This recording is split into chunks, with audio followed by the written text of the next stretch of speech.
Bom dia, pessoal. Sou Silvio Pereira, cofundador da Real Cloud, CEO, e hoje a gente está inaugurando uma série de debates, na verdade, que a gente chama de Real Cloud Talks, mas a ideia, na verdade, é discutir um pouco o tema cloud, as suas diversas nuances. Hoje a gente escolheu um tema bem legal, que é o desenvolvimento de FinOps, o que é FinOps para DevOps, que é uma pegada bem diferente, né? Como realmente fazer o time de DevOps engajar no conceito de FinOps, na cultura de FinOps, que é uma coisa que não é de uma pessoa nem de um grupo, é de todos. E para isso eu trouxe nossos dois maiores especialistas, né? Vou deixar eles se apresentarem, mas Luiz Felipe e o Thiago Moser estão aqui comigo hoje. Vou deixar o Luiz se apresentar primeiro, depois o Thiago, e aí a gente entra aqui no tema de hoje. Show, obrigado. Bom dia. Bom dia, Silvio. Bom dia a todo mundo aí que está nos assistindo. Me apresentar rapidamente aqui, eu sou Luiz Felipe. Comecei minha trajetória profissional na Real Cloud, estou há 5 anos, né, já trabalhando com nuvem, e nos últimos meses, aí, no último 1 ano e meio, especializando realmente mais nessa parte de FinOps, como o Silvio já comentou, vai ser o foco hoje aqui, mas realmente é uma área que tem crescido muito as atenções, né, todo mundo tem olhado bastante para isso, e espero que, junto com o Thiago e com o Silvio aqui, a gente consiga trazer um papo bem legal para vocês que estão assistindo aí. Bom dia também a todo mundo, bom dia Silvio e Luiz, me chamo Thiago Moser, também sou da mesma linha do Luiz Felipe, como engenheiro aqui, voltado para as soluções de nuvem, também especializado em FinOps, né? Também participo ativamente da comunidade, faço parte do grupo, Working Group da FinOps Foundation de FinOps for AI, né? Então sempre estou tentando entender como que esse movimento de FinOps está evoluindo, e também trabalho na Real Cloud há fazer 4 anos agora, e também espero poder contribuir um pouquinho na linha de o que é FinOps e para onde que a gente pode, talvez, amadurecer esse tema. Legal. Acho que a primeira coisa que eu gosto de falar, que a gente brinca, né? Os brasileiros às vezes inventam sotaques bem próprios, né, do inglês, e muita gente fala FinOps. FinOps? É FinOps ou é FinOps, Luiz? Fala para mim aí. Já ouvi até mais variação disso aí, tem mais variações, mas eu acho que o termo em si, né, desde que todo mundo entenda a importância, né, da prática, no final das contas é uma prática, né, que vem sendo difundida, né, ao longo do tempo, e o valor que isso traz, né, para quem trabalha com cloud, quem entende que você tem que ter uma responsabilidade com o uso de cloud, e no fundo, o que a gente quer é contribuir, né, com que todo mundo que usa, né, tenha essa consciência e consiga usar da melhor forma. Legal. Esse movimento começou, voltando um pouquinho aqui no passado, né, não é tão distante.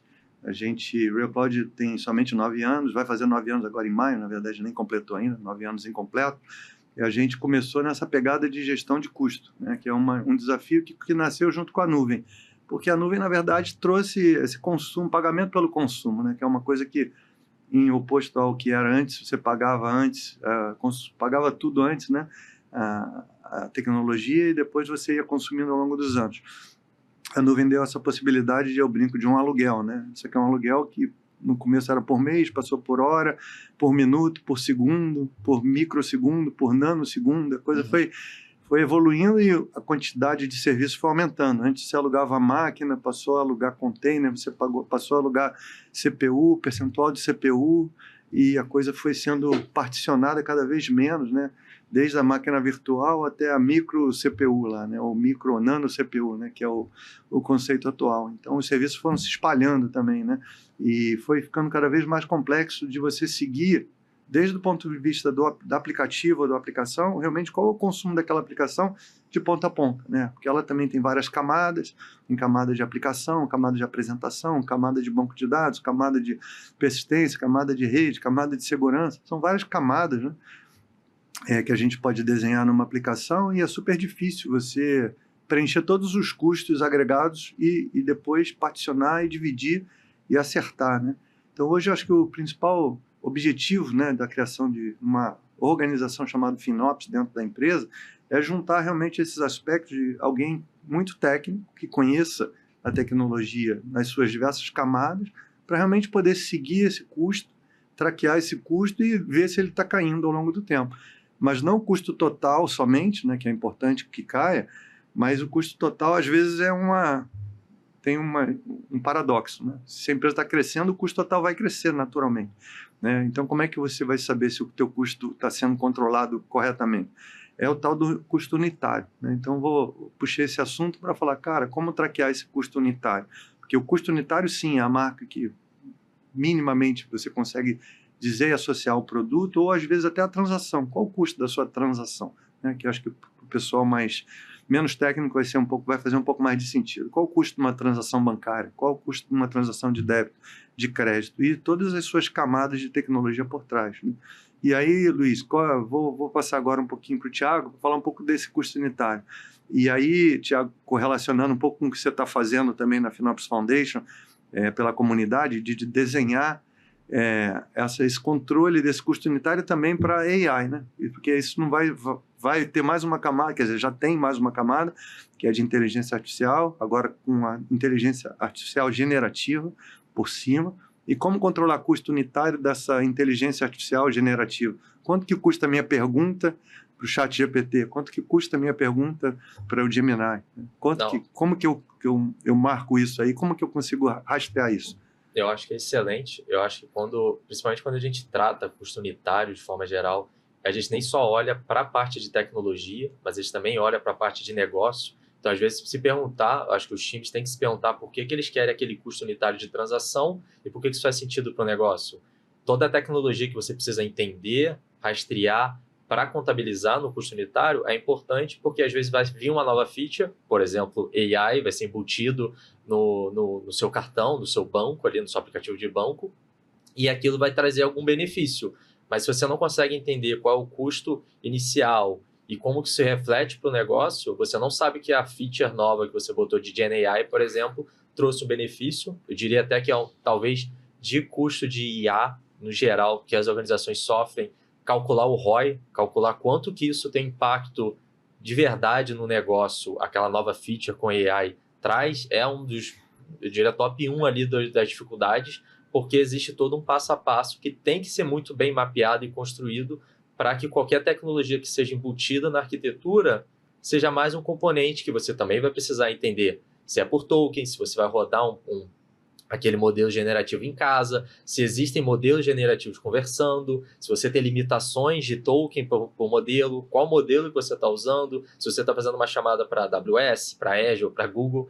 Então, existe uma série de fatores da tecnologia que existe um passo antes, e aí é por isso que a gente também entra muito forte na linha de DevOps, porque, infelizmente, o time de FinOps às vezes não vai ter a expertise do cara que mexe com Machine Learning para entender todos os componentes, e eu acho que também isso nem está dentro do papel do time de FinOps, mas entender que todos esses componentes que fazem parte dessa nova arquitetura, que vai ser embutida numa nova aplicação ou dentro de um novo produto, ou vai ser expandido o produto, existe todo um papel anterior que você consegue ter essa informação baseada no custo unitário. Então, novamente, às vezes é bem amplo você chegar nesse nível de, caraca, eu sei exatamente qual o custo que aquela pergunta me trouxe e qual o benefício que traz.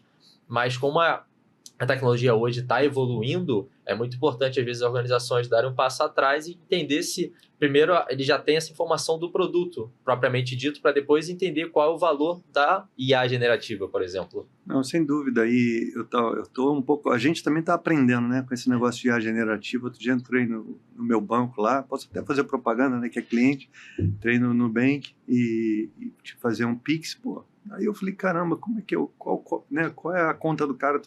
Botei o nome do cara, Heitor, R$200. Pô, cara, realmente Pix pro Heitor fulano de tal, conta tal, número tal, quer fazer o Pix? Sim. Achei fantástico, né? E depois eu fiquei pensando no custo disso, né? Será que valeu a pena? Porque esse custo desse Pix foi mais caro que um Pix que eu mesmo digitasse a código lá do Pix do rapaz, né? E no final alguém fez isso por mim, né? Do outro lado parece mágica, né? E isso, lógico, impacta no custo dessa transação, né? Tem uma transação de um Pix que tem um custo e outra transação um pouco mais cara que é o Generative AI fazendo o Pix, né? Como um agente de AI.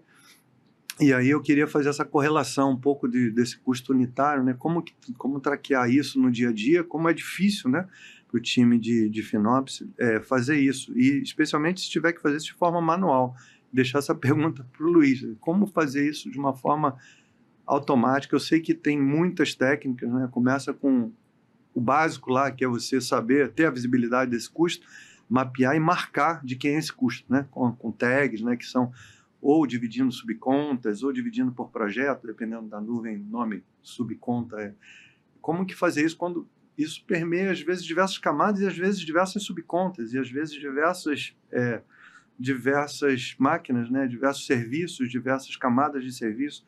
Como traquear esse custo desse Pix feito por Generative AI de uma forma que possa correlacionar com o negócio e ver, foi bom esse Pix ou foi ruim? Se eu fizer um Pix de 1 centavo, será que ele custa mais de 1 centavo? Entendeu? Isso é um ponto, o Thiago estava falando, eu ia até comentar, né? Justamente parece, num primeiro momento, uma coisa simples, né? Na teoria é simples, mas na prática o que a gente vê é que existe uma complexidade. É uma casca de banana ali. Muitas companhias que a gente observa, às vezes pensa que faz, né, esse traqueamento de forma correta e não é a realidade, né? Você tem, como você comentou, Silvio, você tem algumas técnicas, né, que você pode aplicar, fazer sistemas de tagueamento, mas é um trabalho contínuo que exige ali uma recorrência, né? Porque à medida que você faz essas mudanças de uma nova estrutura de organização, né? Você move ali, cria novas unidades de negócio, novos ambientes, você tem um processo de retaguear, remarcar esses ambientes. Então, é um desafio, né? Hoje, na verdade, a busca por uma solução, de repente, que automatize isso, né? Ou então que tire a necessidade, seria algo revolucionário. Mas é um desafio e eu acho que é um ponto de atenção, porque muitas vezes as companhias acham que fazem de forma correta e tem um gap ali, né? E aí a métrica que é usada e o levantamento que é feito, ele traz consigo alguns erros de números mesmo, né? Sem dúvida. E aí, aproveitando essa oportunidade, né, a gente vai fazer um anúncio essa semana aí de uma nova tecnologia, né, que a gente vai conseguir fazer isso tudo sem taguear o ambiente todo o tempo, sem, melhor que tudo, sem precisar retaguear o ambiente o tempo todo, né, que eu acho que é uma das dores. O Thiago até apontou isso de um estudo da FinOps Foundation, do time de FinOps ter que retaguear o ambiente porque mudou alguma coisa, e sempre muda alguma coisa, né? Ou a empresa compra outra, ou o departamento junta com outro, ou um aplicativo novo é lançado.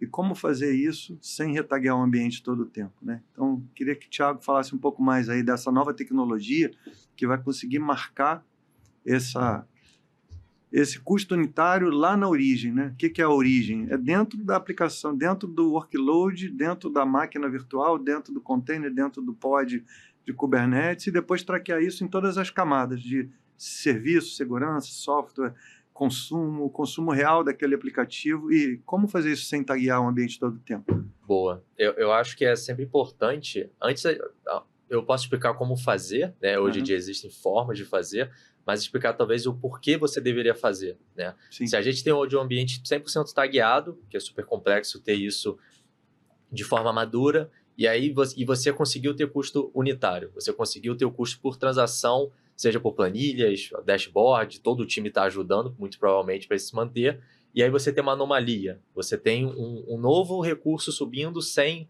a tag especificamente. Tudo isso vai impactar toda a pipeline que você tem. Por quê? Porque existe um monte de, vamos dizer assim, um monte de fraquezas, talvez, dessa forma manual que você faz hoje, que qualquer impacto mínimo que seja vai impactar toda a cadeia que você construiu. Então é muito frágil essa relação de custo unitário que você pode ser impactado com diversos acontecimentos, vamos pensar assim. Eu brinco, desculpa te interromper, que todo mundo diz que tem e já traqueou seu custo unitário. Mas o custo unitário, como assim? Né? O custo unitário mensal, anual, por unidade... E assim, todo mundo tem minimamente o custo mensal unitário, porque no final do mês você sabe quanto você pagou e quanto você recebeu. Sim. E mais do que custo, né, a gente tem que relacionar receita, né? Então a gente passa a chamar de unidade econômica, né, o custo, não mais o custo unitário, mas a economia unitária, ou seja, receita versus custo, para saber quanto que custou esse Pix e quanto eu cobrei desse Pix, né, dentro do, ainda que o Pix seja gratuito para o usuário final, existe um custo relacionado ao banco, e o banco, logicamente, tem margem de lucro, tem tudo isso para contabilizar essa receita versus essa despesa, né? Então, como fazer isso em tempo real, porque no final do mês é tarde demais, né? Você perceber uma anomalia, fala, poxa, a anomalia durou 25 dias, só peguei ela no 25º dia, começou no dia 5 do mês, eu só fui pegar no dia 30 ou no dia 1º, quando eu fui fazer uma análise mensal do meu custo unitário e vi que esse custo unitário disparou. Então, como fazer isso em tempo real? Né? Essa aqui é a coisa. E como correlacionar isso com DevOps? Porque essa missão de traquear esse custo unitário vai além de FinOps. Faltam ferramentas para FinOps fazer isso em tempo real. E como fazer isso em tempo real e como engajar o time de DevOps para ajudar nisso, né? Nessa tarefa. Boa. Acho que toda a ideia, e aí a gente sempre entra para o time de DevOps, né, por conta disso mesmo, a gente precisa primeiro entender onde que aquela aplicação está rodando e pegar as informações dela, de uso, aquela aplicação se comunica com quais recursos em volta, e tudo isso é feito, e a gente pode comentar um pouquinho como funciona na forma de arquitetura, é feito com sensor dentro do sistema operacional, que aí seria o eBPF, que é um sensor mais leve, que também não vai ter impacto na aplicação diretamente, naquela máquina, naquele recurso que você está provisionando, e você vai conseguir exatamente entender quais são as conexões, quanto de tráfego de network que está passando, qual a quantidade de uso de CPU e memória que aquela aplicação está usando em cada momento que ela é chamada, em cada processo de forma geral. E aí, se você sabe o nível mais granular do processo que aquela aplicação está fazendo, você consegue mapear do nível mais macro, né? Então, muitas empresas vão pelo contrário, tentam entender a arquitetura e chegar no custo unitário, só que a gente tem que pensar de uma forma que, para eu saber o custo de uma transação, eu tenho que saber tudo que envolve aquela transação. E é tudo que envolve dentro daquela aplicação, dentro daquele produto. Então, a gente precisa primeiro pegar essa informação para depois montar a arquitetura de todos os recursos que estão envolvidos, para depois a gente conseguir elencar isso com a métrica de negócio, para finalmente a gente ter as informações mais corretas. E aí, por que isso é importante? Porque se a gente consegue pegar do nível mais granular, do nível micro, vamos pensar assim, qualquer anomalia que esteja fora dessa jornada, dessa pipeline, dessa arquitetura em si que a gente construiu, não vai impactar diretamente o custo unitário. E mais do que isso, a gente também não precisa ficar governando tudo o que está acontecendo, todos os times, todos os produtos que estão sendo lançados, porque já tem essa informação no nível mais micro. E aí se torna muito mais fácil e é em tempo real, porque a gente sabe exatamente cada processo, cada transação que está acontecendo naquela aplicação especificamente. E aí realmente a gente tem a unidade econômica, de forma geral, muito mais robusta, madura, e o time de FinOps não precisa estar batendo a cabeça para entender o que está acontecendo, e o time de DevOps também, por outro lado, não precisa perder tempo fazendo análises, entendendo a arquitetura, governando, limpando o ambiente, que a gente sabe que dá um trabalho, e normalmente o time de DevOps, vamos concordar, não está nem aí para isso. Normalmente ele está preocupado em deixar o ambiente seguro, deixar o ambiente performático e muitas das vezes está criando coisas melhores. Sim. Então é um trabalho muito grande que às vezes nem compensa, porque se você tiver qualquer desvio, todo aquele trabalho que o time passou tantos meses, às vezes, construindo, foi pro ralo por conta de um probleminha na pipe inteira. Legal. Então, não, muito bom. Você falou ali do eBPF, puxando o Luiz aí para a conversa, né? Esse eBPF é um sensor, a gente sabe, eu queria que você falasse um pouco melhor, né? Como é que essa tecnologia foi criada em cima desse sensor? Que sensor é esse? O que significa eBPF? E como que a gente conseguiu, né, ter essa solução de não precisar retaguear ambiente, não precisar subdividir por contas, enfim, da forma que está o ambiente atual, como que a gente vai conseguir mapear esse custo unitário usando essa tecnologia eBPF e o que significa essa tecnologia de forma prática, né? Simples para o pessoal entender. Quem quiser pode pesquisar também online. eBPF é uma tecnologia recente, mas está incorporado aos sistemas operacionais há alguns anos já. Bom, eu vou até puxar o Thiago também, porque é legal, assim, não queria envolver muito uma outra solução que a gente tem, né? Na verdade, a gente tem uma solução chamada Upwind, que é voltada para a segurança e usa a tecnologia de eBPF justamente para fazer esse mapeamento em todo o ambiente. E... Aliás, viraram unicórnio, né, essa semana, né? Estão bem capitalizados agora, né? Foram capitalizados mais de 250 milhões de dólares e realmente virou o primeiro unicórnio aí do ano, da época de segurança também, né? A maior empresa de segurança em termos de capital injetado hoje, mas bem legal. Fala um pouco mais aí do então, que isso significa em termos práticos. Então, assim, o eBPF ele é uma tecnologia que possibilita, né, esse mapeamento, e a Upwind, né, no lado de segurança, ela já usava essa tecnologia para explorar a vulnerabilidade, explorar ali todos os recursos em cloud que poderiam ser suscetíveis a alguma melhoria, algum ajuste. E o que a Attribute, né, o que essa solução está buscando é justamente usar do WebAPF para fazer o mapeamento desses custos unitários, né? Então, vou até deixar o Thiago falar um pouco mais da tecnologia, porque ele está mais por dentro, mas o ponto é, como o Silvio falou, é uma tecnologia nova que já possibilita fazer algo que a gente tinha como desafio antes, né? A Upwind usava para segurança, a gente está falando agora para usar em benefício ali de otimizar o ambiente com a prática de FinOps. Beleza. E quando a gente fala de eBPF em si, eu acho que é importante também, tem um caso não tão recente mais, mas teve um caso de o uso de agentes dentro dos sistemas operacionais, que se acontecesse algum... Explica a diferença de sensor e agente, né? Porque você falou a palavra sensor e tem gente que sabe, né, que agente tem histórico, né? Sim, tem histórico significa, tem tem gente que se preocupa com overhead, né? Isso. Qual a diferença de um para o outro em relação ao overhead? Basicamente, a diferença entre um agente que está embutido no sistema operacional e a tecnologia BPF é como ele se comunica com o sistema operacional em si. Então, o agente, normalmente, eles ficavam fazendo throttling do sistema operacional, que toda hora eles perguntam, está acontecendo algum evento? Está acontecendo algum processo? E ele fica toda hora perguntando para o sistema operacional. Só traduzindo throttling é uma interrupção, né? Interrompendo. Ele fica trazendo mais carga. Interrompendo o sistema operacional e fazendo uma pergunta. Ou seja, travando o sistema operacional para responder para ele. Exatamente. A ideia do eBPF é que ele seja apartado do sistema operacional, ele não esteja embutido. Então, toda vez que tiver um processo, tiver algum evento que faça sentido para aquele sensor, de forma geral, aí sim o próprio sistema operacional vai passar as informações para esse sensor. E aí, por que isso é importante? Se o caso aconteça, né, a tecnologia falha, se o sensor acabar falhando, ele não vai ter impacto direto no sistema operacional, então sua aplicação não vai cair porque o sensor, por acaso, caiu. E, por outro lado, ele é muito mais leve, porque você não fica toda hora interrompendo o sistema operacional perguntando... Consome as informações que você quer vindas do sistema operacional e não interrompendo para perguntar sobre aquelas informações. Exatamente. Bem legal. Beleza. Mudando de assunto aqui, quer dizer, seguindo, né, na jornada que a gente ia falar muito de DevOps, né, ou FinOps para DevOps, aí a gente fala um pouco também de como fazer isso de uma forma... como eu falo, FinOps tem várias camadas, né?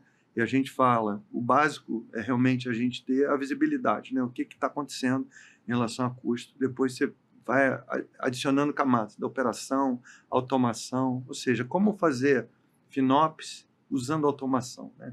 Que a gente está chamando de FinOps for DevOps, mas na verdade é o conceito de automatizar boa parte dos processos, quer seja com AI, com Machine Learning, com Generative AI, mas muito mais com automação de uma forma tradicional, assim, como substituir um trabalho, às vezes, humano, manual, por um trabalho automático. Eu acho que esse é o grande desafio. Muitas vezes o time de FinOps vai achar, isso vai tirar meu emprego, porque eu faço... Vou dar um exemplo bem normal, né? Eu compro o Saving Plan, compro reserva.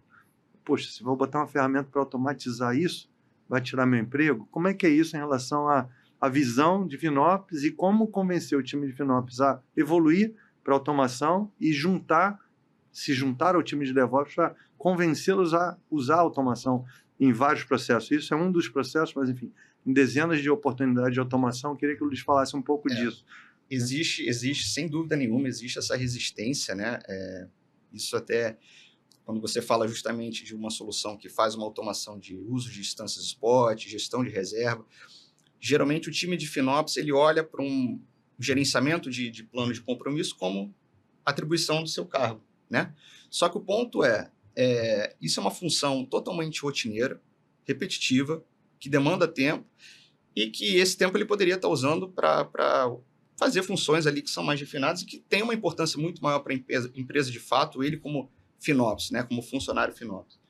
E é importante também entender que muitas dessas ações, né, você tem ali uma dependência do time de DevOps também, né? Então, quando a gente fala de, por exemplo, um ajuste no pod de Kubernetes, né? Precisa fazer um right sizing, precisa fazer o uso de instâncias spot, depende ali também do time de DevOps. Então, o olhar hoje tem que ser muito mais de entender que as soluções elas vêm para agregar, né, o time de FinOps, poder acelerar essa jornada e não como um competidor, né? O time de FinOps tem que ter atributos ali que agreguem a sua funcionalidade e que possibilitem que ele escale essas iniciativas. E não olhar como um competidor, algo que vai tirar o trabalho dele. Essa não é o cenário hoje, né? Hoje, pode falar. E até pensando em nível de maturidade, eu acho que isso é o que mais prega também no framework da FinOps Foundation, é como que a gente eleva a maturidade. Hoje, você pode olhar lá, você tem um gasto, sei lá, $200 mil mês e 150 é sua baseline. Você nunca abaixa disso, vou lá e compro o Savings Plans, fiz FinOps, tá ótimo, reduzir custo, consegui. Só que a gente sabe que a tecnologia de nuvem possibilita a gente ter escalabilidade, se o ambiente crescer, diminuir. Existem aplicações que funcionam com máquinas spot, outras são mais legadas, outras têm um SAP, banco de dados, enfim. Então, uma série de camadas de tecnologia dentro da sua arquitetura, que às vezes o time de FinOps não vai ter o conhecimento para entender, e, por outro lado, também não vai ter a capacidade de acompanhar. Porque, novamente, às vezes tem 10, centenas de squads criando produtos, lançando aplicações que fazem escalar mais, teve coisas de negócio. Geralmente a proporção é time de DevOps, time de FinOps. Time de DevOps é muito maior. Exato. Claro. Às vezes nem tem time de FinOps dependendo da companhia. Sim. E eu acho que se a gente quer elevar o nível de maturidade, a gente tem que estar pensando o que a tecnologia de nuvem possibilita. Se é para ser escalável, se é para você consumir exatamente aquilo, você pagar exatamente aquilo que você consome, por que não ter um micro reservas que acompanham esse consumo também, ao invés de você criar uma baseline? Por que as aplicações têm que estar utilizando reservas e savings plans se elas poderiam ter um desconto maior com o spot e aquela interrupção ser gerenciada? Então, quando a gente está pensando em nível de arquitetura, de recursos sendo gerenciados, eu acho que é importante a gente também ter a visão de como que a nuvem possibilita. E também, para fazer essas automações, para fazer esse acompanhamento, infelizmente não dá para fazer manualmente. É impossível, é inviável um time de FinOps ficar acompanhando diariamente, às vezes por hora, o que está acontecendo no ambiente. Então, por isso que existem automações, exatamente não para tirar o time de FinOps do jogo, muito pelo contrário, são rotinas que às vezes não fazem sentido os times estarem atuando, e também para a gente conseguir elevar a maturidade, para você começar a consumir e pagar o melhor modelo para aquele cenário. Não, sem dúvida, a gente, quando fala aí do que a gente chama de uma jornada completa FinOps, né, a gente delimitou e desenhou 5 camadas, né, ou 5 etapas, né, do básico, da visibilidade, da operação, da automação e da colaboração. Eu queria falar um pouco da fase da colaboração. Já falou da automação, operação, a gente já falou, reserva, saving plan, spot, concorre entre si, como coordenar isso de uma forma que um não tire ou gere desperdício no outro. Estou usando o instance spot, mas estou comprando reserva e saving plan. Uma coisa concorre com a outra, né? Como administrar isso de forma coordenada, mas vai além, né? Além disso, a camada computacional é muito importante, mas tem a camada de storage, tem a camada de rede, tem a camada de configuração, tem as diversas nuances de configurações que podem gerar desperdício. Falo do básico lá, que é o que a gente chama de mato alto, ao avançado, né? Que é entrar realmente dentro de um cliente que gasta muito com storage, por exemplo. Tem muita gente que acha que nuvem é storage, né? A gente sabe que storage tem um papel importante no custo, tem um componente importante, mas depende muito do uso da aplicação. Se a aplicação é mais storage, se é mais computacional, né? Se é mais interativo, se é mais realmente transacional, né? Vamos chamar assim, ou se ela é mais banco de dados, se ela é mais dados, né? Então, assim, essa camada para uma empresa que é mais dados, que tem um custo maior, como que a gente otimiza a camada de storage? Né? A gente trouxe aí Datafy, que é uma solução bem interessante, mais uma startup que a gente está trazendo para o Brasil, com exclusividade. A Real Cloud é o representante da Datafy. Queria que o Luiz falasse um pouco mais de otimização na camada de storage, na camada de persistência, na camada de dados.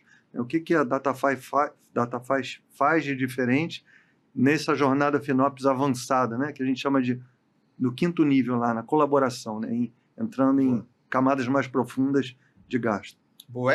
A Datafy ela olha realmente para um ponto que, pelo menos até hoje, assim, ainda é pouco falado, né? Que é justamente a automação de volumes EBS em cloud. Então, hoje a gente sabe aí que é pouco olhado, mas é uma demanda que existe, existe um rio de desperdícios aí, porque geralmente existe tanto um desconhecimento quanto, assim, vou deixar isso aqui para depois, vou ver isso aqui para depois, vou focar em outras coisas, mas exige um trabalho que é manual, né? Exige o profissional ficar olhando ali se aquele EBS está sendo utilizado, se não está. E a proposta da DataFi é justamente automatizar esse processo, né? E aí existe realmente... É criar a escalabilidade onde não tem escalabilidade, né? Essa é a ideia, né? E é importante, né, quando você trata um volume Escalabilidade EBS... para cima e para baixo, né? Não só para baixo também, né? Que a gente às vezes vende a ideia de que vai reduzir o custo o tempo todo, mas é transformar isso em coisa dinâmica, que cresce e diminui, que na média tende a cair o custo, mas corrige performance também, né? Corrige gargalos também, né? Correto. Como que é isso? Mas quando a gente fala em cloud, assim, a AWS, por exemplo, você poder escalar para cima um volume EBS é simples. Uhum. Você pode, por exemplo... Crescer é fácil. Diminuir crescer que é fácil. Diminuir que é o Quais desafio. são as dificuldades de diminuir e onde é que está a visão do desperdício nessa camada? Geralmente, assim, o pessoal superprovisiona o volume EBS, porque exige uma demanda ali pontual, e aí depois, para você reduzir isso, ninguém olha para isso. Então, qual que é o ponto? Como eu falei... Para reduzir isso é um processo manual. É um processo manual e exige cuidado, né? Uhum. Porque, como eu ia falar, para você expandir, é muito simples você procurar um outro formato crescer de volume. É fácil. Na nuvem em geral, você assim, altera crescer é fácil. e cresce. Agora, para reduzir, você precisa fazer um movimento de movimentação dos dados, né? Então, a DataFi ela soluciona isso de forma, na teoria, simples, né? Mas na prática não é simples de se fazer, ainda mais de forma manual.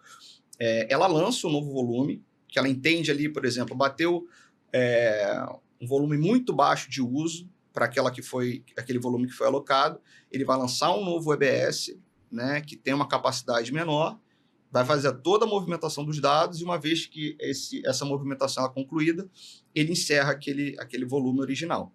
E aí, lógico, por trás disso existe ali uma espécie de direcionador, né, das cargas, então não é um processo que vai gerar interrupção, não vai gerar nenhum tipo de impacto, mas é um processo que vai trazer muito retorno, porque o volume ali que geralmente estava tendo um desperdício de 70%, você consegue reduzir isso, quase que zerar esse desperdício. 70% pode chegar. Que legal. Bacana, imagina, né? Vamos dizer 50%, né? Que já é muito, né? 40%. E é um custo alto, né? Porque armazenamento é uma das camadas mais caras, né? Especialmente EBS, né? Que é um armazenamento avançado, né?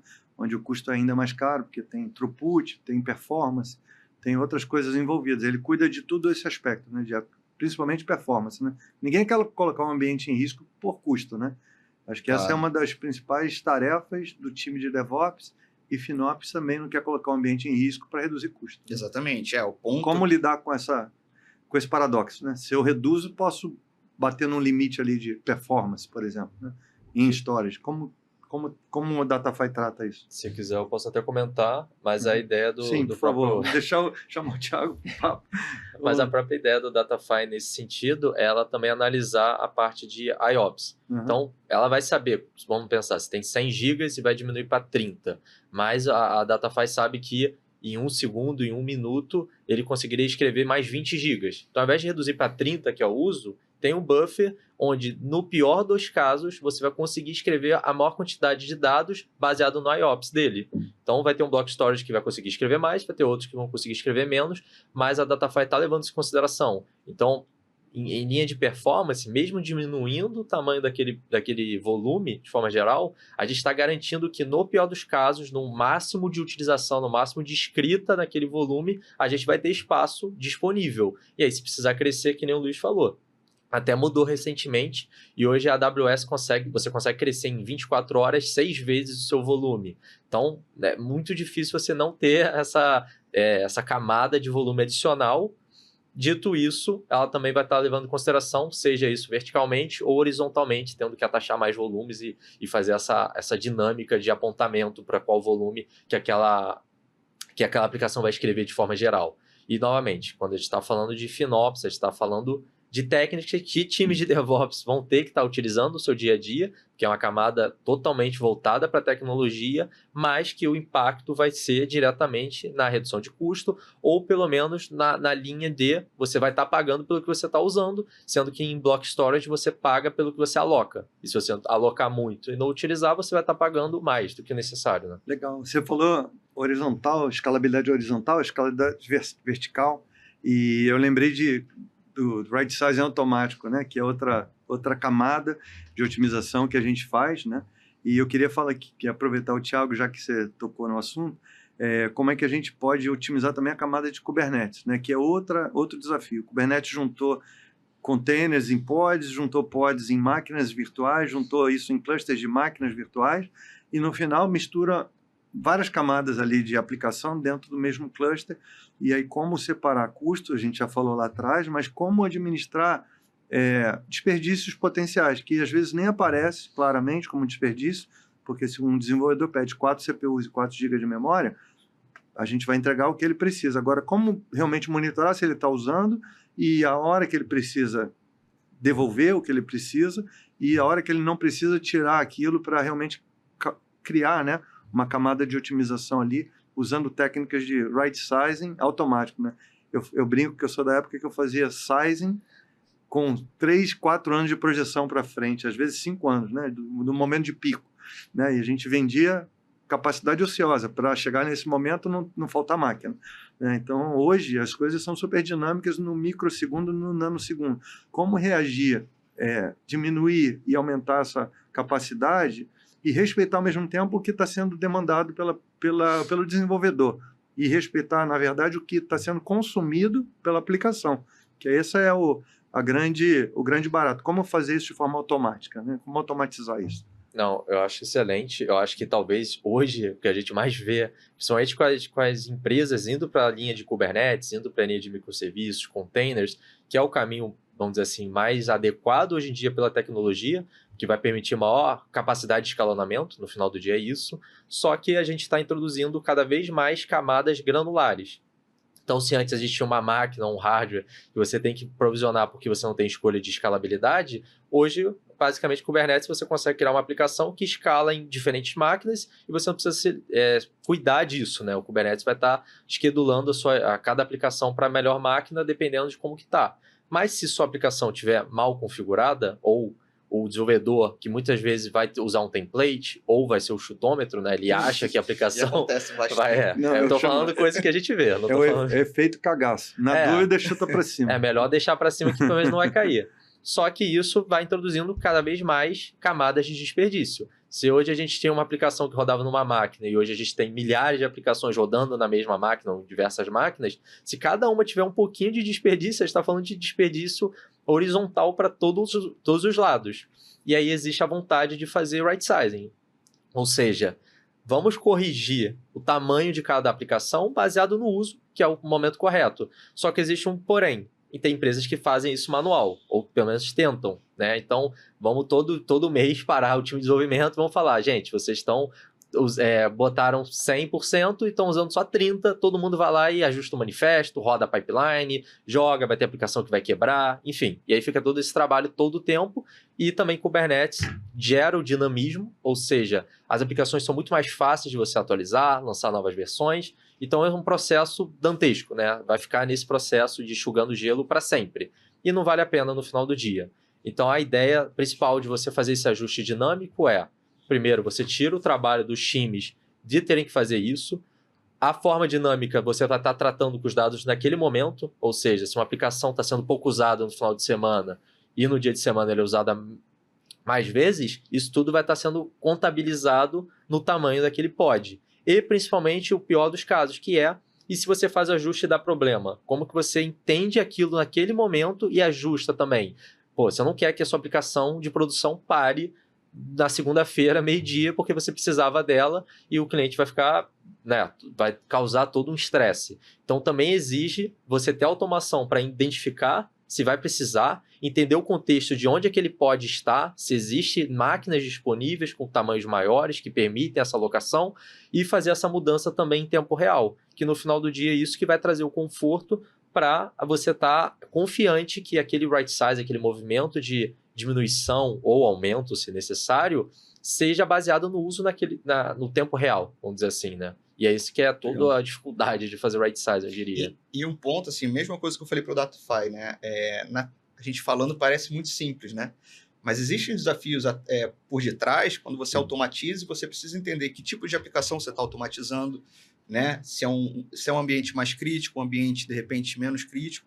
E tudo isso vai demandar um approach diferente, né? Então, se você está botando uma solução ali, a solução ela tem que ser capaz de entender aonde ela está tocando, que tipo de ajuste ela vai fazer, né? Porque a resiliência é importante, né? Voltando ao assunto da importância para o time de DevOps, ele vai olhar para isso. Vai mexer na minha resiliência, vai mexer no meu impacto, e aí é importante com uma solução. Dúvida. Queria que você falasse um pouquinho mais da solução que a gente traz, né, para isso, que é a ScaleOps, né, em relação a ter essa preocupação de, mais uma vez, não colocar o ambiente em risco para buscar economia, né? A economia tem que vir junto com resiliência, com robustez, com performance e, logicamente, com segurança e tudo mais, né? Com alta disponibilidade, tudo mais que está envolvido em botar uma aplicação no ar, né? Como a ScaleOps trata isso? Assim, a nível de Kubernetes, e também as dificuldades que se tem, né? Porque hoje, fazer isso de forma manual, eu não consigo visualizar, né? Se alguém está tentando fazer, como o Thiago falou, vai ser realmente numa pequena escala. Mas como fazer isso em larga escala, de forma automática, com a solução ScaleOps, né? Que é o que a gente trouxe para o Brasil, mais uma vez. E aí você vê um popurrí de soluções. Eu queria falar um pouco mais além, né?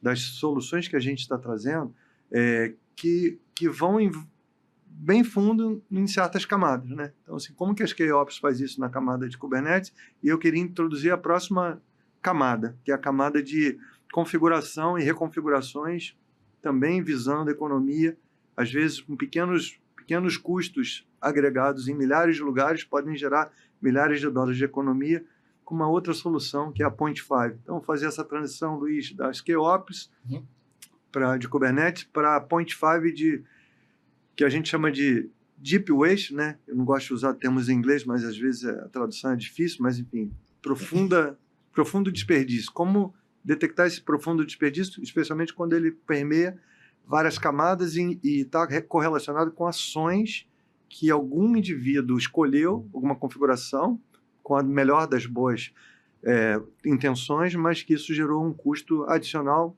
grande, né? Como detectar isso e passar essa correção para frente, né? Para que crie uma automação nessas correções também. Então, assim, o ScaleOps realmente é uma solução focada em Kubernetes, né? Que a gente está falando só de Kubernetes, como você falou, né? Existe a solução, ela tem um cuidado, como eu estava falando, de entender ali que tipo de política ela vai aplicar na hora de fazer esse ajuste. Vai ser uma política mais agressiva, mais conservadora? De acordo com a aplicação também. De acordo com a aplicação. Qual é a aplicação? Com a Java? sensibilidade. É desenvolvida para dados? É mais CPU intensiva? A Java, por exemplo, quando inicia, muitas vezes tem aquele spike padrão, e que se você for consome aplicar CPU, né? mesma regra... Spike traduzindo, né? Sobe muito o consumo de CPU, né? Exato. A mesma regra para um ambiente que não é Java, sim, provavelmente você vai crashar ali o ambiente. Então, a ScaleOps ela tem, por padrão, uma série de políticas, né, de padrões ali para aplicar em cada tipo de workload. Isso é detectado de forma automática, então, uma vez que o interessado ali ele instala, né, o agente da ScaleOps, ela vai identificar essas oportunidades e vai já sugerir o tipo de política para aplicar naquele workload. E é uma solução que, olha, ela tem um olhar passado, né, um olhar histórico, mas também um olhar preditivo ali. Dinâmico. Então, assim, tudo para minimizar justamente qualquer tipo de impacto. A ideia é que você não tem impacto, né? Você ativar a solução, você não tem a dor de cabeça depois de, meu ambiente teve algum tipo de problema numa data específica. A gente tem grandes transações financeiras, instituições financeiras, grandes bancos usando a nossa solução, essa solução com a gente, e realmente não podem correr o risco de perder uma transação, né? Nem meia transação, né? Então, realmente é super crítico, né? Ter essa primeira priorização da performance em primeiro lugar, para depois correções de performance vir junto com redução de custo, né? De uma forma automatizada, né? Não uma coisa manual, né? Que é quase impossível, né?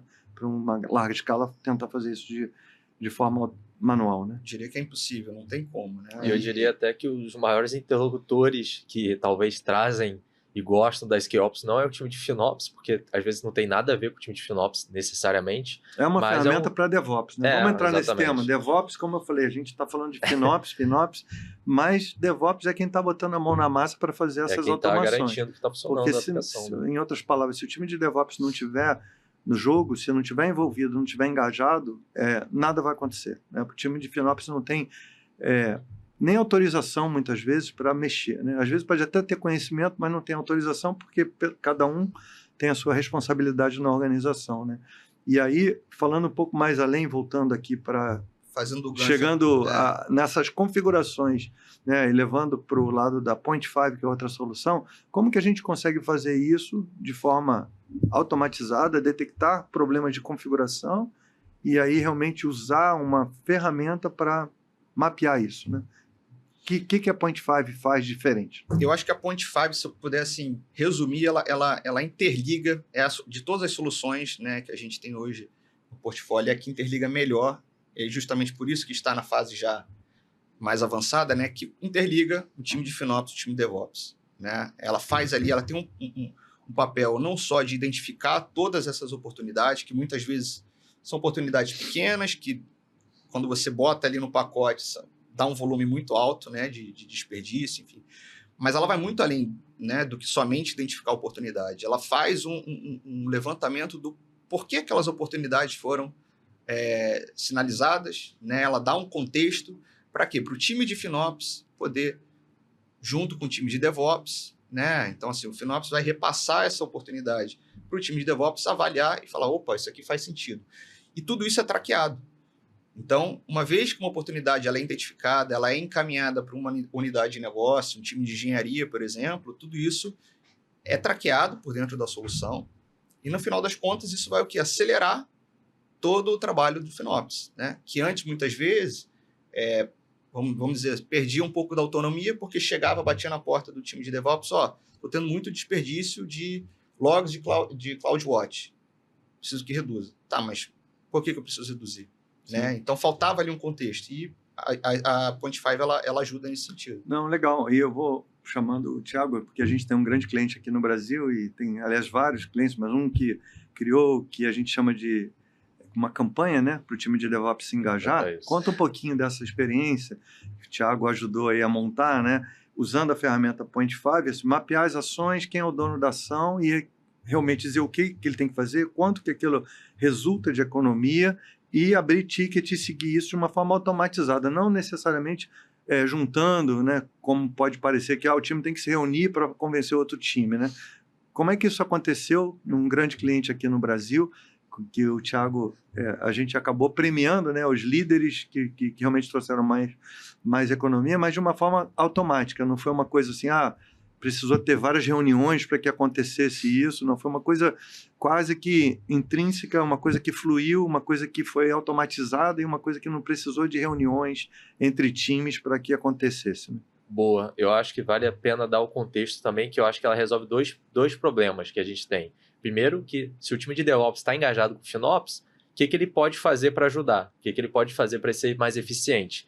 Normalmente dá um trabalho gigantesco do time de FinOps de entender a aplicação, entender a arquitetura, mapear se faz sentido aquela oportunidade para passar para aquele time. E isso a Point5 vai conseguir mapear, entender, trazer contexto, como resolver e já vai passar para os donos, que é o mais importante. Então todo mundo da organização vai saber o que eles podem fazer em nível financeiro, né, em nível de eficiência.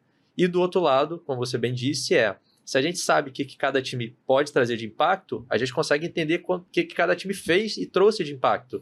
E a ideia de gamificação é você realmente trazer a cultura de FinOps ou trazer a responsabilidade de eficiência para cada pessoa que faça sentido naquele contexto.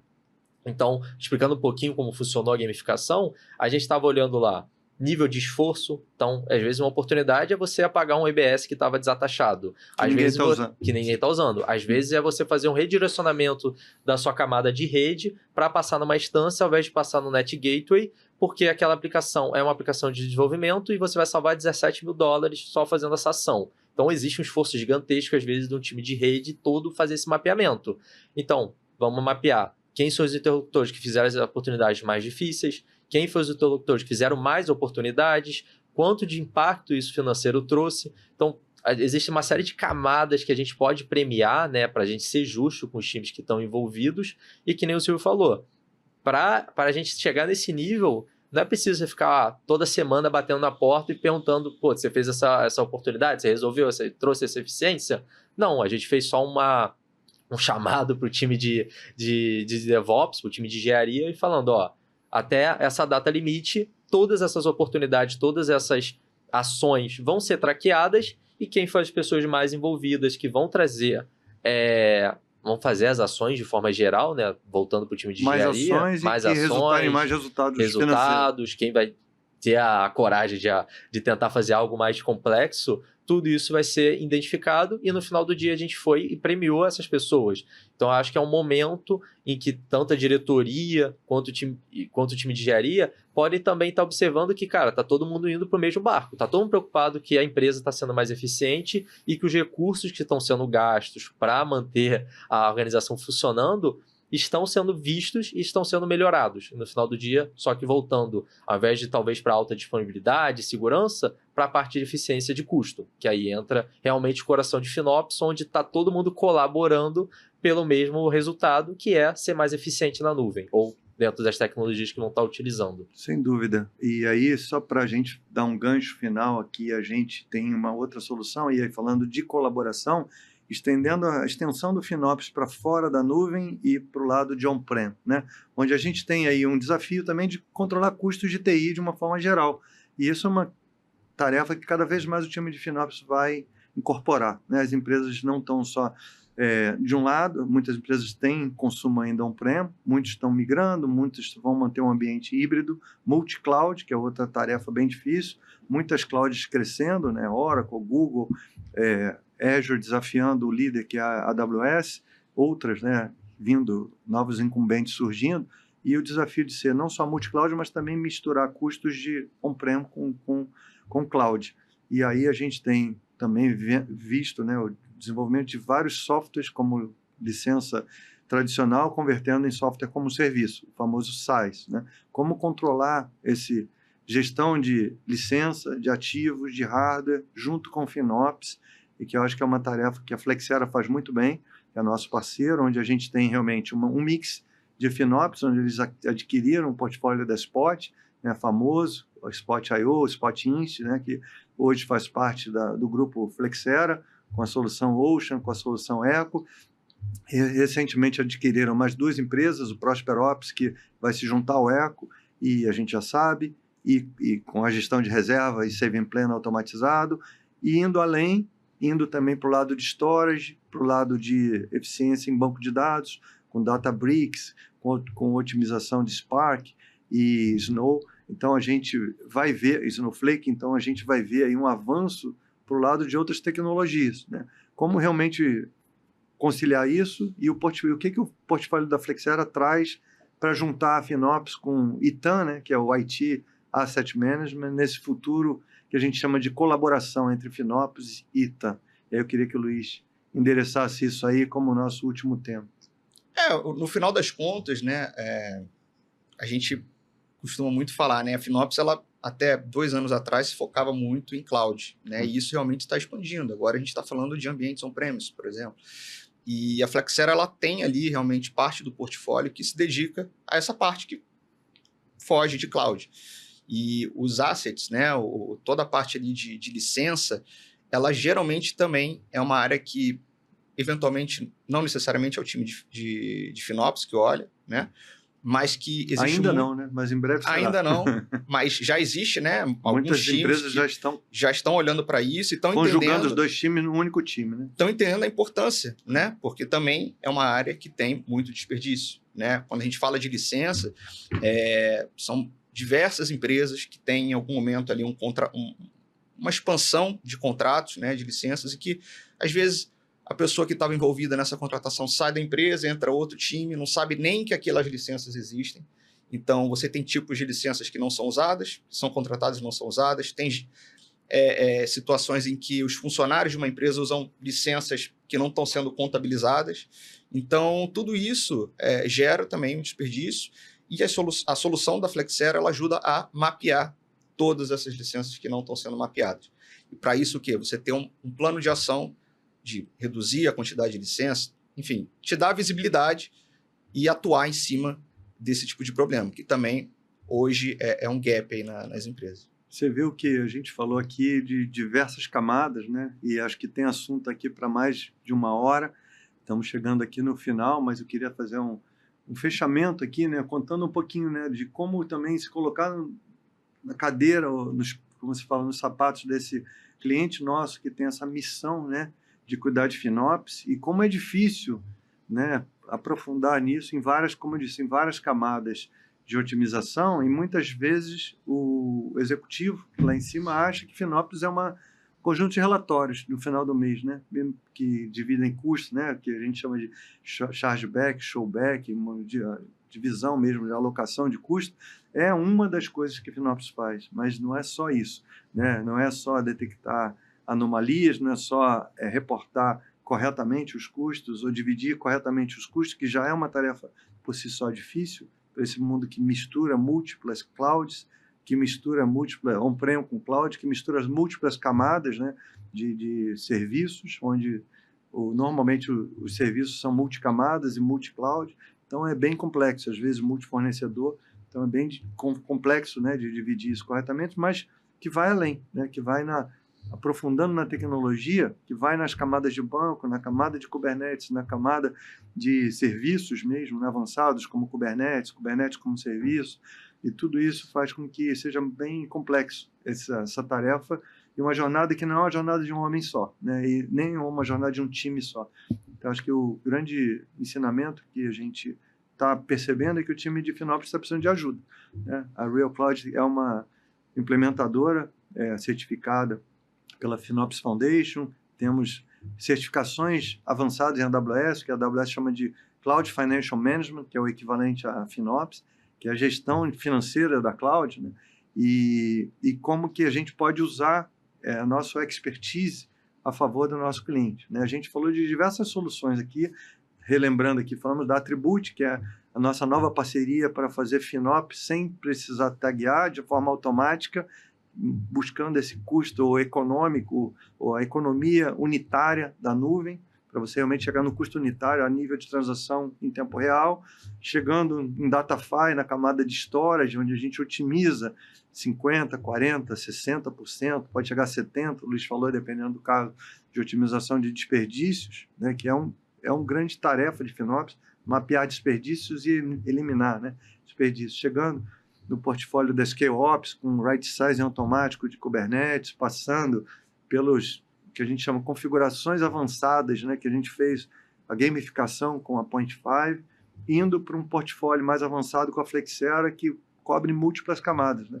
Camada de spot, uso de reserva e saving plan conjugado com spot, que a gente faz há muitos anos, em muitos clientes no Brasil, e a gente poder ir avançando para colaboração, né, onde a gente também pode ir para ITAM, onde a gente pode ir para on-prem, onde a gente pode trazer a gestão de licenciamento, gestão de size. Então, são múltiplas camadas realmente que a gente pode fazer. Eu queria agradecer, encerrar nosso primeiro Real Cloud Talks, primeiro episódio onde a gente focou FinOps para DevOps, é o nome que a gente quis dar justamente para a gente separar bem essa missão tão difícil que o time de FinOps tem, que é implantar a cultura FinOps, né? Implantar a cultura significa todo mundo tem que se envolver, né? Quer seja com premiação, quer seja com mapeamento de quem deveria fazer o quê e deveria ser cobrado para fazer, né? Eu brinco, né? No amor ou na dor, a gente precisa ajudar esse time de FinOps a crescer e realmente trazer valor para o negócio. E eu acho que é isso que é a nossa missão. A principal missão da Real Cloud é fazer esse time de FinOps trazer o valor para o negócio de uma forma clara, transparente, que não seja só relatórios, ou que FinOps não seja pensado como uma área de relatórios. É uma área de altíssima tecnologia, onde precisa de profissionais cada vez mais capacitados. Agradeço ao Luiz, ao Thiago, peço a eles para realmente fazerem um wrap-up final, a mensagem final, e a gente poder planejar o próximo, que eu acho que foi muito legal. Acho que foi um bate-papo descontraído, mas aprofundamos bastante vários temas complexos, né? Não, com certeza. E, pô, obrigado aí, Silvio, pelo espaço. Dividir com o Thiago também, que é um fera, né? Então, acho que o papo foi muito produtivo. Para quem está assistindo, acho que também vai tirar bastante valor. E é isso, agradecer o espaço e até a próxima aí. Valeu. Agradecer também pelo espaço, pelo momento também. Eu acho que é bem interessante, que nem o Silvio falou, apesar de ter falado bastante, até aprofundado alguns temas, todos eles a gente poderia ter chegado e ficado só falando em cada um dos tópicos. Então, eu acredito que também vai ter bastante espaço para talvez o pessoal quisesse aprofundar, a gente poder conversar um pouquinho mais de cada um deles também. Boa, e excelente com esse gancho aí do Thiago, também convidar nossos ouvintes, telespectadores, não sei como é o nome, podcast telespectadores, que possam compartilhar nosso conteúdo nas redes, que realmente possam seguir o nosso canal, que possam sugerir também novos temas. Tem muitos temas na minha cabeça, muita coisa acontece no mundo de nuvens. Falamos rapidamente, pincelamos algumas coisas, como Generative AI, né, que não é mais um hype, é uma realidade. Quem não usar Generative AI vai desaparecer. Então, assim, como usar Generative AI de uma forma realmente interessante para o negócio. Eu acho que tem muita moda, né? Mas a gente transformar isso em valor para o negócio é a nossa tarefa, mas isso fica para os próximos episódios. Deixar alguns teasers, né, e sugestões também para a gente abordar nos próximos episódios. E, enfim, compartilhem, comentem. É super legal, né, poder estar aqui no espaço descontraído, e obrigado a todos. Até os próximos episódios. Será de preferência mensal nossa relação aqui com o Real Cloud Talks. Obrigado, pessoal.